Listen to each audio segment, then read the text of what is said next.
إن أنا جو taas iyagaan ku sameeyey waanaan gumeeyey weligeyna waan gumeyn jiray qasaban bilaahi aniga waxay way qorayn weligey waan gumeyn jiray gumeyntaan gumeynayana waa tan dhulka ku haysta hadda laascaanood anigu eeg inaan gumeed meehi wuxuu ku leeyahay hargeysaan kaa qaxiyey buu ku leeyahay waar hargeysa dowlad dhan oo milatariyada intay diyaarada soo kaxaysatay maato iyo carruur iyo dumar duqaysay maxay u qaxoobaan dumarka iyo carruurta midgaanyo inaan gumeedkii anigu maanta ana meeshaad sheegaysa laascaanoodii waxaad ka sheekeynayso anaa haysta ma inaan gumeed meehi anu malaynayo dumar iyo ciyaar laakiin adiga midmid baan kuu qabanaya hadda laascaanood maalin walba 70 baan qaadaa aan ku xidhaa madheera maalin walba 70 intaan qaado baan madheera ku xidhaa anigu rag baan la dagaalamaa ma aqaana dagaalin gumeedka wallaahi ma aqaan dumar la laayo iyo ciyaar yaroo meel la geeyay iyo waxaas anigu ma ihi anu waxaan original buyuur baan walaal aniga geemsi waxaan ahay buyuur marka in adeer taariikhna ma haysid wax kalena ma haysid kana leedahay maanta waa qoxoontiye waxaad ka sheekeynaysaa waa reer baadiye waxa laga soo tahriibaa Nigeria laga soo tahriibaa waxa laga soo tahriibaa China waxa laga soo tahriibaa Masar waayo Masar maxay tahay dawlad kamid dawladaha Afrika ugu dhaqaalaha badan yaan tahriibaan nololtay ku jaan ka weyn biraadinayaan China maalin walba inta lagu guro container dad Chinese inta lagu guro container baa Mareykan la geeyaa wallahi dadka aadaawado waliba way ku dhintaan China waa dad kamid ah dalalka adduunka ugu dhaqaalaha badan leh sabab waxay u tahriibaan war waa dad raadinaya tay haystaan mid ka weyn bay raadinayaan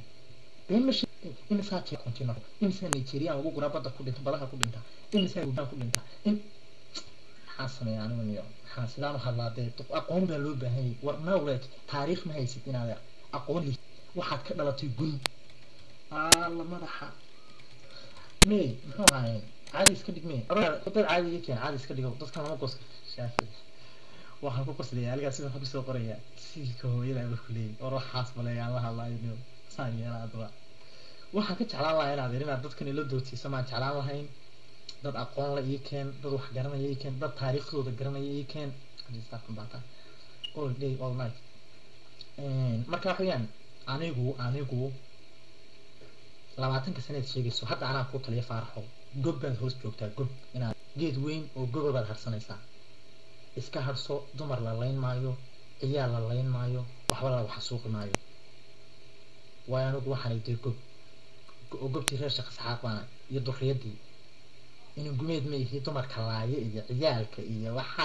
ku leeyahay waa qaxdeen oo haddaan qaxay maxaa la qaxay magaalada noo dadka degan yihiin inta diyaarado soo qaxaysatay aad naagihii ciyaalkii meesha fadhiyay la dhacday hoobiye midgaanyo anigu ragaaga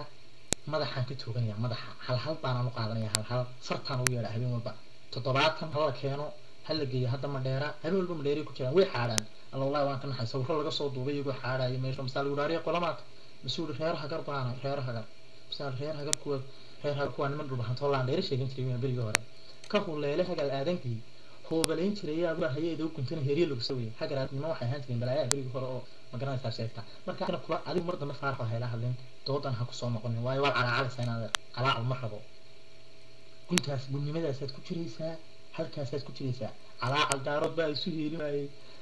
waxana sida noqday duwayii heeli waay siyaad barro wuxuu noqday bilaa tol calaacal anu ma qoro taah ma qoro iyo calaacal iyo waxa ma qoro madaxan ka guraya wixii madax laga guri karo dalka xoreeyntana Soomaaliya hawiyana way isku xoreeyeen siyaad barre anuna waan isku xoreeyay ma sha Allah